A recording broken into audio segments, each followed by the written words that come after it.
Saikat Chakrabarti is a centimillionaire, the first engineer hired at Stripe, and he's running for Congress. But what if I told you that his voting record in the district he's running in doesn't match what his self-financed $5 million campaign would lead you to believe? And why is there such a strong push by white, wealthy leftist influencers who are outsiders to San Francisco, omitting his local controversies and framing this race as if he is the only progressive running?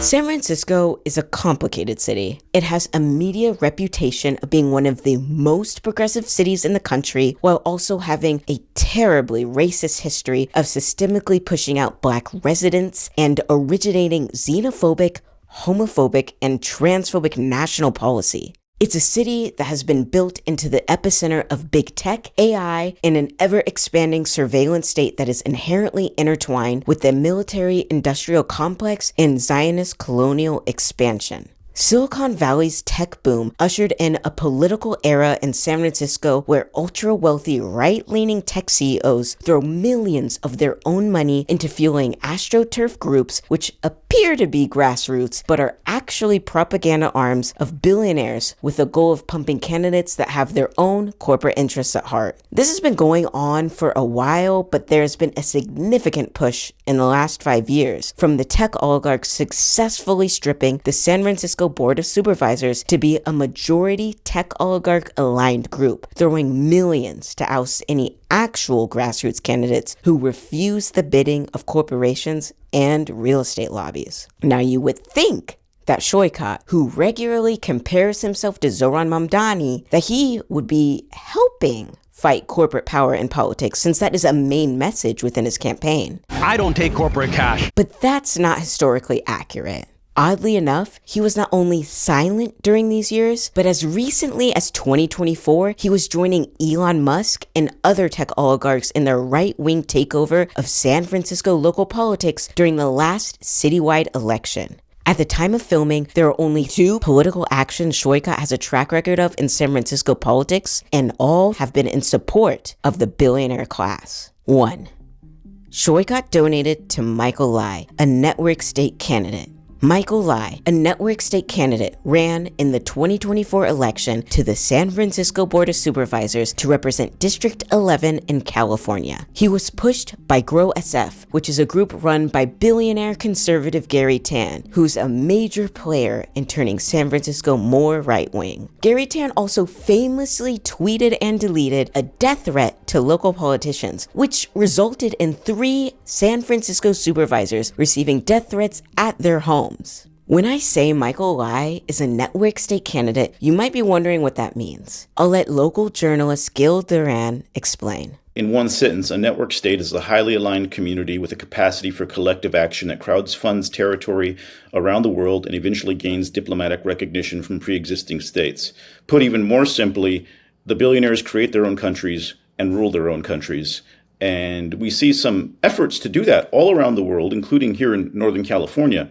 And that's what really got my interest. I wasn't paying attention to these things. It was a vague noise. I do cover, though, San Francisco politics, which is a place where suddenly all these venture capitalists, Y Combinator folks are making a huge surge to really seize power, to seize control of City Hall in the next election. And this sort of started bubbling up slowly a few years ago, but now it's become like a full mask off movement. And this is what really got my attention, because it felt to me that they're writing books about this stuff and they have a whole philosophy behind it, but no one reading a newspaper in the Bay Area would have any idea of that. It's all a very superficial story about, tech moderates getting involved. And I felt someone had to say the quiet part loud, as Balaji does, and say this is actually about a bigger idea. And they're doing it all over the world. And it's not moderate. It seems like not a very moderate ideal at all. It seems pretty extreme. I mean, Balaji has talked about tech Zionism. Is that sort of part of this network state philosophy? Yeah, well, there are 2 main ideas in the network state. One is you create a entirely new city that you govern, hopefully located in a country where the government's kind of weak or corruptible, so you can buy independence or sovereignty. We saw they've tried this in Honduras, a town called Prospera that they built. They're trying to build something called Praxis in the Mediterranean. There's a project here in Northern California called California Forever that's an effort by a lot of these same Balaji-connected people to create a new city here. So one of them is create your own country, create your own territory, rule it, a city or a state. The idea Balaji favors less is you take over existing governments through election. This is called voice. So creating your own country is called exit in the lingo of network state. And voice is when you stay and you fight and you take over a government. And that's what we see Garry Tan and Y Combinator trying to do right now in San Francisco, which is take over the city.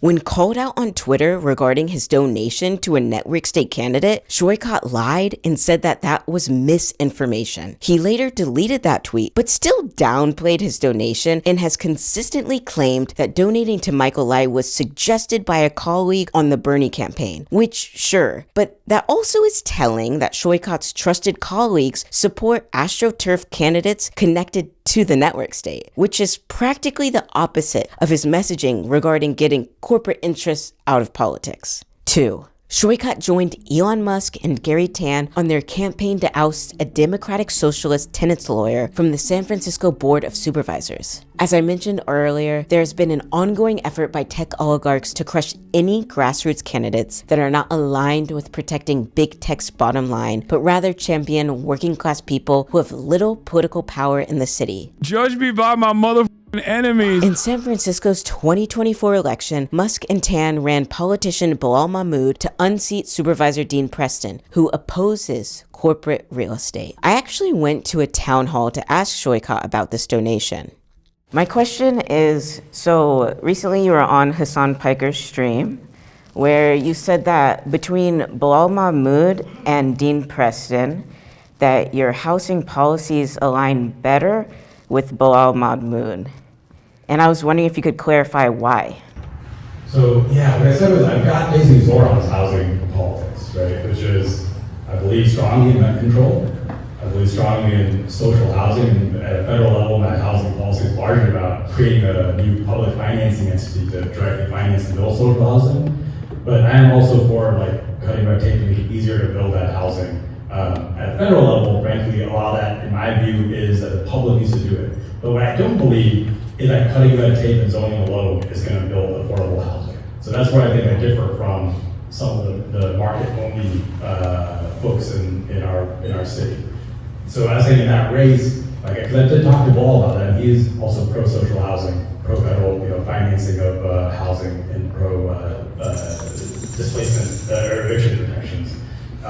So I lined up more with him. I wasn't really satisfied with his answer. Saikat never really addresses Bilal's specific policies and definitely doesn't acknowledge that Bilal was the choice of tech billionaires. His support of Bilal directly conflicts with Saikat's "we gotta get money out of politics" campaign. And I'm tired of him avoiding the issue by pivoting to Zoran Mamdani. Also no, I am not an SFDSA, and I think this story is being spun into DSA beef instead of acknowledging that it is connected to a larger history of tech oligarchy consolidating local political power. It's very telling that Saikat donated $10,500 towards Bilal's campaign. Saikat has acknowledged that he's friends with Bilal. I'm Saikat Chakrabarti, and I'm on Team Bilal. And that they have worked together, but I don't see this campaign support as an isolated incident of a friend helping a friend. Given Saikat's other political track records, it lines up consistently that he is someone protecting tech oligarchy and pushing for a further right-wing San Francisco.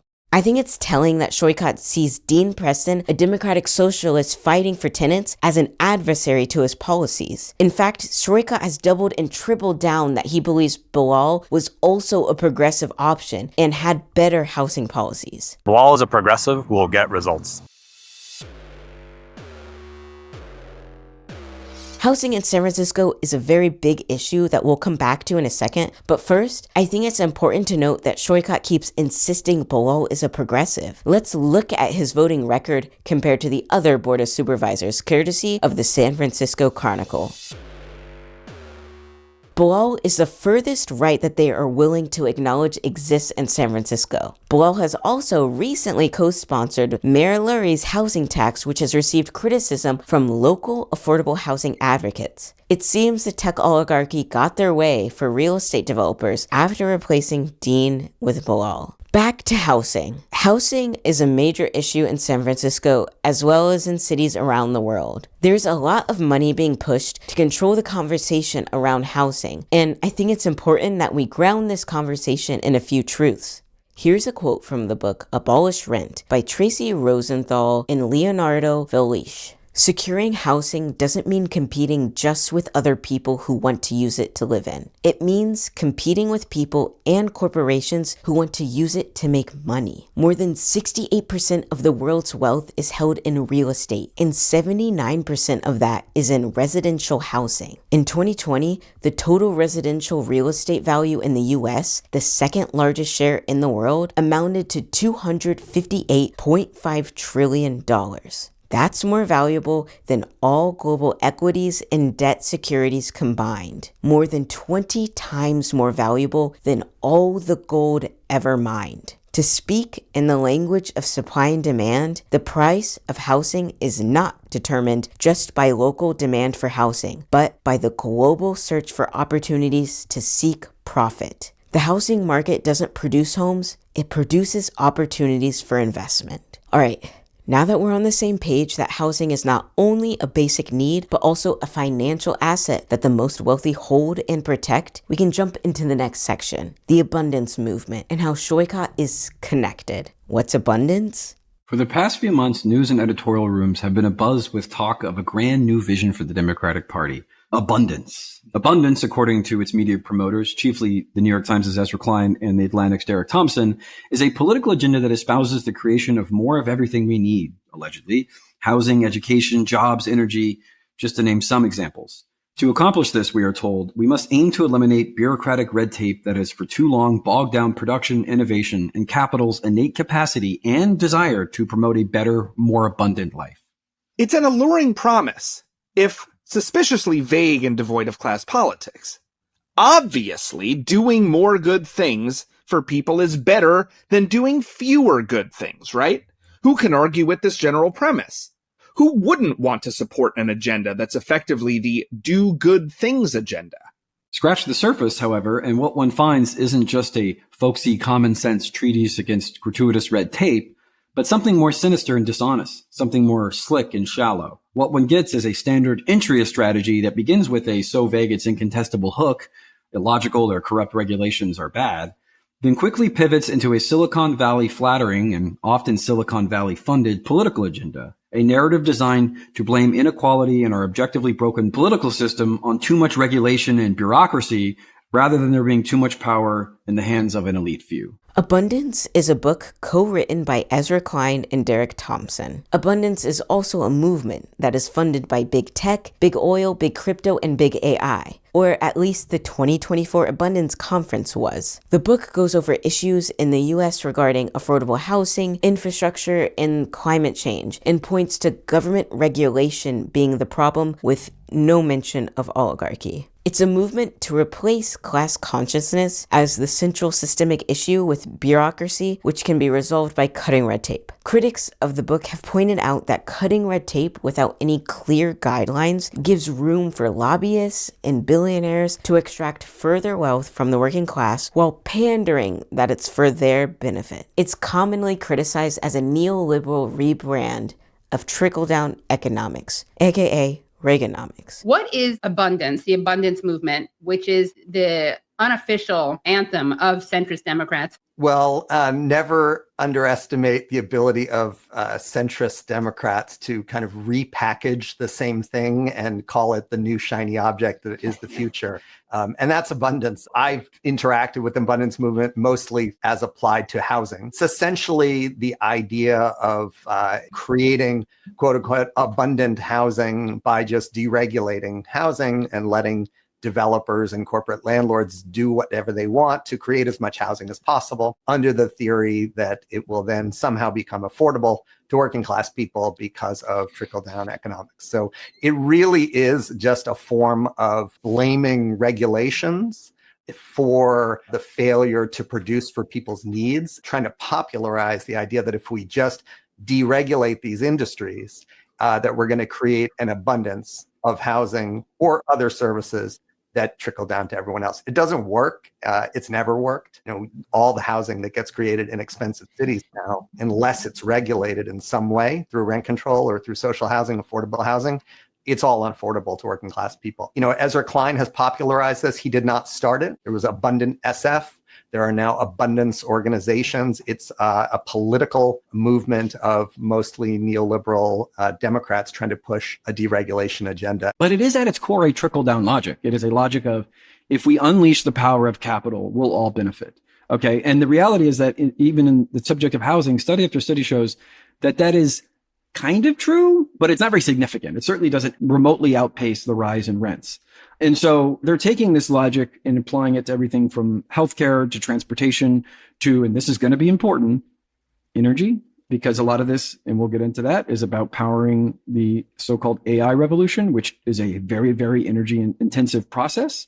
That's a lot of the reason why Silicon Valley supports this movement and is funding many of these organizations. The US has a long history of creating misleading policy language intentionally designed to confuse low-income voters into thinking it's for their benefit when in reality it's working against their interests. Regardless of if Saikat wins this congressional race, I think it's incredibly important that people stay up to date with the ever-changing language and marketing being pushed by oligarchs and designed by think tanks to trick the most vulnerable. It actually is designed to pit working class constituencies against each other and to prevent us from realizing that the author of these inequities and the lack of affordable housing and the lack of good jobs and the lack of energy is in fact due to a high concentration of wealth and the political power that implies. You start out in 1954 by saying inward, inward, inward. By 1968, you can't say inward. That hurts you, backfires. So you say stuff like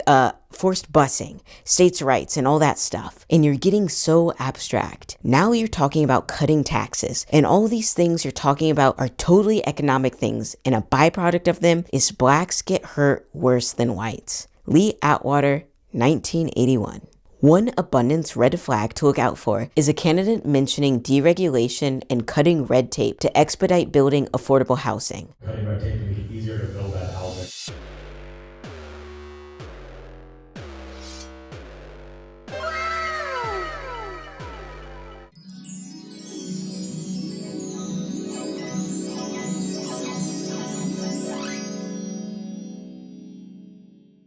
The thing is, I don't know enough about abundance. Abundance is neoliberalism with a new coat of paint.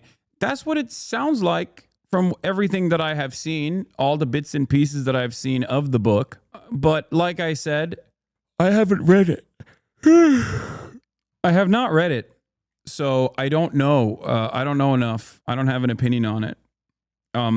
Other than a lot of annoying people have defended it. Even some people on the left, who I think a lot of whom are in good faith, it kind of seems like a way you can have an intervention, especially at a local level, where there really is a lot of incumbent interest who do stand in the way of social development. It becomes a kind of way, this is an easy way to build a coalition because, they're being funded by Dustin Moskovitz and by Stripe and by Facebook and Meta and the Zuckerberg Chan Foundation and Nate Friedman of Microsoft. All the Silicon Valley money is suddenly starting to fund these groups that say, well, we need to build more. And again, if you're someone who wants more social housing, that would seem like a necessary step. But much of this is really obscuring the broader class dynamics at work, which truly are, in many ways, incumbent versus non-incumbent real estate interests.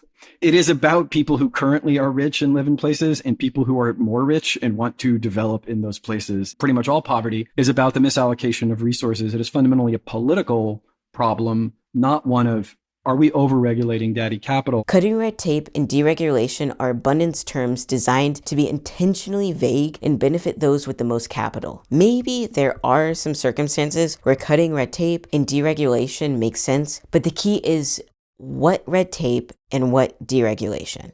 Abundance is intentionally vague to be used as a Trojan horse to advance changes that benefit big lobbies while claiming that they are for helping working class people. In 2024, the libertarian think tank Niskanen Center published a blog post framing abundance as a centrist alternative to the quote-unquote extremes of the left and the right, using much of the same rhetoric as Third Way. Here's an excerpt, quote, "So far, the factional energy in both parties has come from the extremes, which in the short term has exacerbated polarization. New factions, however, may be emerging to complement those at the polls. In fact, the factions of the future may organize themselves on an entirely different axis from the politics of the past, activated by new issues as well as their alienation from their more radical co-partisans. The abundance faction, capital T, capital A, capital F, will enter the battle for the future of the Democratic Party by initially organizing 3 core groups. Number 1, intellectuals and activists motivated by different set of issues than those that have animated our politics over the last 50 years. Number 2, a segment of business alienated from a radicalized Republican Party and drawn into the abundance faction's congenial policy agenda. And 3, socially moderate and economically activist growth-oriented voters, unquote. Now, if you're wondering what economic activist is,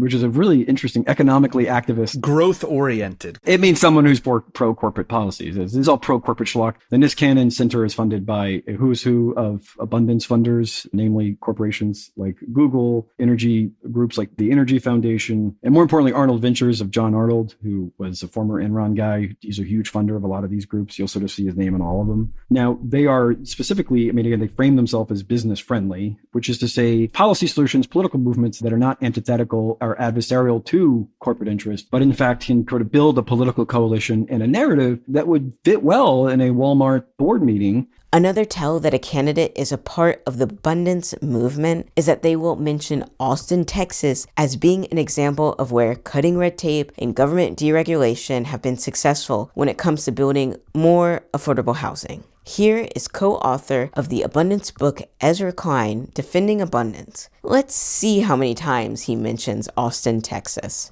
Austin, for instance. You bring up Austin. Mm-hmm. Austin.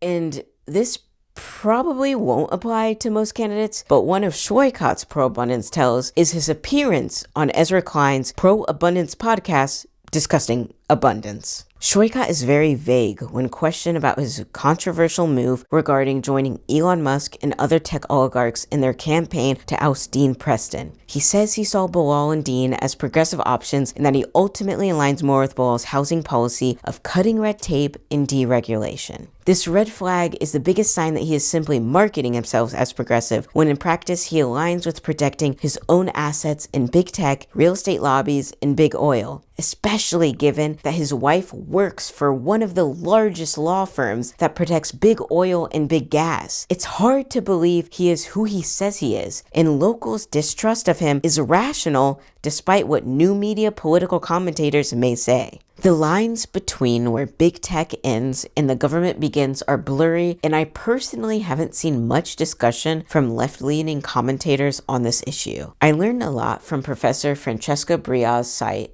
The Authoritarian Stack, which I'll link in the description. The site explains how these very powerful tech companies are consolidating government power and ushering in an authoritarian tech takeover of the government. I think we should take Saikat's ties to tech seriously, and I find it alarming that some of his policy ideas are reflected in this website. Crypto sovereignty, a privatized monetary system with quasi-central bank powers, decoupling the issuance and governance of money from democratic control. Saikat has recently pushed for there to be a federal cryptocurrency, the nuclear AI complex, AI running on private grids and nuclear power. Saikat supports nuclear power and continued AI industrial development. The AI industry is currently poisoning Black and poor neighborhoods in the US, providing torturous working conditions in countries like Kenya and Venezuela, and is used to expand the US military-industrial complex and continue war and occupation. I think it's concerning to see so many wealthy outsiders push Saikat and frame him as the only progressive option in San Francisco's congressional race. I find it concerning when online news-like shows are spinning his local controversies to make him appear less shady than he is. For example, Hasan Piker is the biggest influencer pushing for Saikat. I casually watch clips of Hasan, and as someone that has been following this election since summer of 2025, I was surprised by his coverage. Hasan first brings up the San Francisco congressional race in January when he watches the viral clip of Scott Wiener refusing to answer during a debate when asked if Israel is committing a genocide. Is Israel committing genocide? And now Scott Wiener is running for office, running for Nancy Pelosi's seat alongside Saikat Chakrabarti and a bunch of other people. Now, for that reason, I hyped up his last name, Chakrabarti. And Saikat has some good and some suspicious aspects to his run as well, but I can't tell if you're doing a bit, but it's Wiener, by the way. Oh, sorry, I wasn't.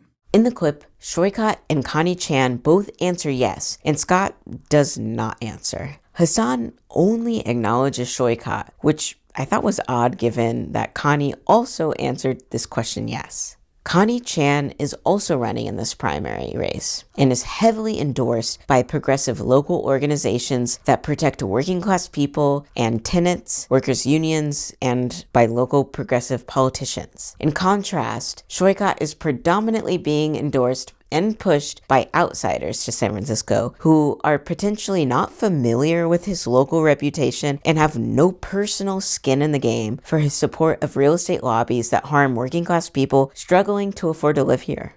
No candidate is perfect by any means, and unfortunately, electoral politics is always a contest of which bad option we think is the least bad. But at this point in January, I was surprised that Hasan was pumping Saikat as the only progressive option. I want to be clear here that Connie Chan also has some red flags. After the debate in January, Connie said in an interview with Mission Local that she would support funding defensive weapons for Israel with a ceasefire and humanitarian aid. She received a lot of local pushback from this and changed her stance. Now she says that she does not support funding Israel with weapons at all, but her language could definitely be stronger. Frankly, if she was still in support of any weapons funding, she wouldn't even be an option. But I think it is positive that she took the criticism and adjusted. Overall, this red flag, like Connie's track record in San Francisco, is something that is available to constituents to see and evaluate, and I'm concerned that Saikat's red flags and track record are much more hidden. Hasan also had Saikat on for an interview, and what stood out to me was how Hasan approached Saikat's local controversies. When we compare how Saikat's controversies were brought up on the Bad Faith pod compared to on Hasan Piker's broadcast, we can see a clear bias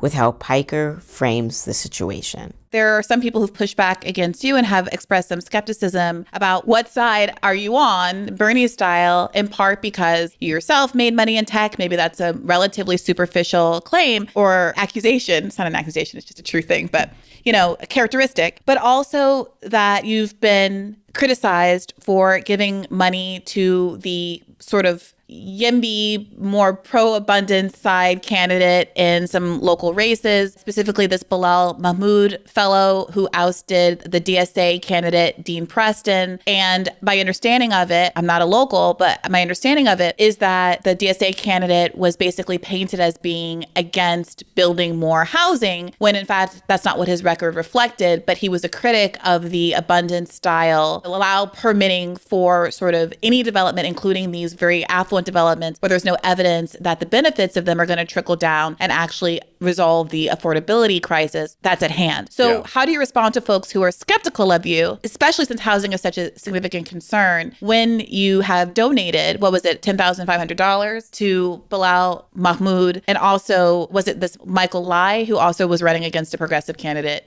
I'll be honest. There have been a lot of people on background that have vouched for you. One of them is my uncle.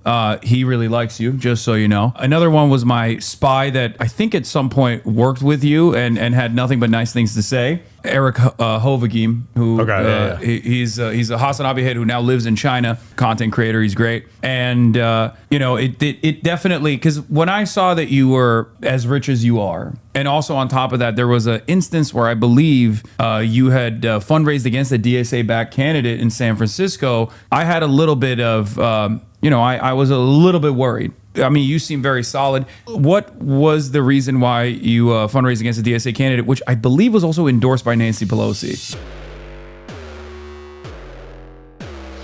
Everyone has their biases, but I was surprised with the lack of information behind Hasan's approach to explaining the situation. If I was an uninformed voter, I would have no idea why Saikat would have any local pushback. Hasan doesn't even mention his donation to network state candidate Michael Lai. He doesn't mention Dean Preston's name, and he frames Dean as a moderate by saying he was endorsed by Nancy Pelosi, which is an interesting way to put it, given he was also endorsed by Bernie Sanders, who Hasan adores, but I guess that's not exactly helping his case. I understand supporting and trying to boost your candidate of choice, but I think it's misleading to frame the situation in this way and is intentionally confusing uninformed voters who look to Hasan as their primary news source. Hasan is not alone with being a wealthy white leftist political influencer who's doing major marketing to push Saikat and frame him as the only progressive option. Locally, there are a lot of people who are in support of anybody but Scott Wiener holding this congressional position. Scott Wiener is the AIPAC-funded corporate Zionist candidate who is incredibly popular and is for sure moving forward past this primary. I tend to agree with the anybody but Scott Wiener crowd, and I'm confused why so many influencers are framing it like we need Saikat in office and are omitting his controversies to get there. Both Connie and Saikat were endorsed by the Arab Resource and Organizing Center here in the Bay Area. They both have shortcomings, but I think it is suspicious that there is so much propaganda from outsiders pushing for Saikat while ignoring his historical record of aligning with tech oligarchs. This is why people cannot trust him. We know what Connie's shortcomings are, but Saikat markets himself in a way that directly contradicts his voting record, which makes it hard to know how he will actually vote in Congress. I think Hasan has good intentions. I thought it was really cool when he passed the mic and was interviewing incarcerated firefighters during the LA fires. I wish he took a similar approach and would pass the mic and amplify the voices of local leftists that have been doing the work here rather than speaking over them. It doesn't feel great to have so many wealthy white influential voices telling local peasants who live slay check to slay check that they know better than them. With the authoritarian rise of all of our media being owned by the Ellison family, and as we lose more of our freedom of press, I'm concerned that a similar situation may be happening in new media. I worry that being anti-Zionist is something that is being co-opted by the Democratic Party, similarly to how the Black Lives Matter movement was, which got us meaningless gestures, no material change, and increased police budgets, increased murders of Black citizens, accelerated expansion of the prison industrial complex, which is modern-day slavery, through cop cities popping up, as well as the expansion of ICE facilities, which are concentration camps. My worry is that he doesn't have a record of supporting the pro-Palestine movement and has no record of mentioning it until he launched his campaign in 2025, which was at a time when it was no longer controversial and people like Tucker Carlson and Marjorie Taylor Greene were also saying the same thing. Electoral politics will never be revolutionary. All civil rights were gained through protest and bloodshed.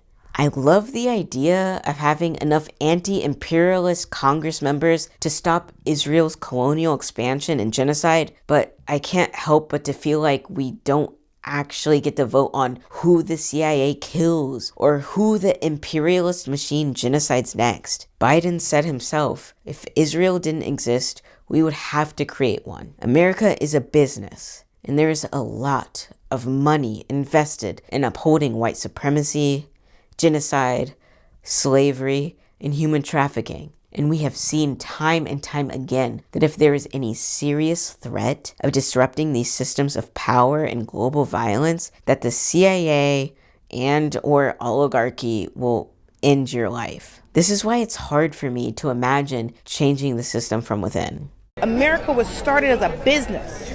It's not about your freedom, it's a business. So we're sitting up begging these white men to give us rights. No, affect their money. That's why white men change stuff.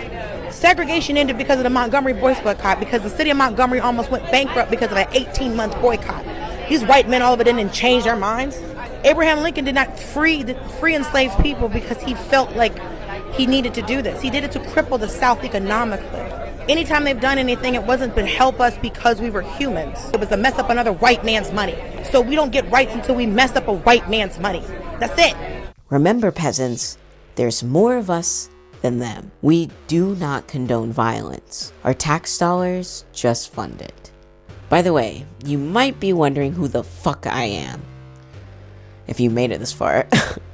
I'm an award-winning filmmaker originally from Dayton, Ohio. When they heard that Fred Durst would not make an appearance. I've been living slay check to slay check in San Francisco since January 2021, and I pay nearly 50% of my monthly income on rent, which is why I'm personally invested in this specific congressional race and the new media spin I'm seeing online. If you found this interesting, follow me and check back for more peasant research.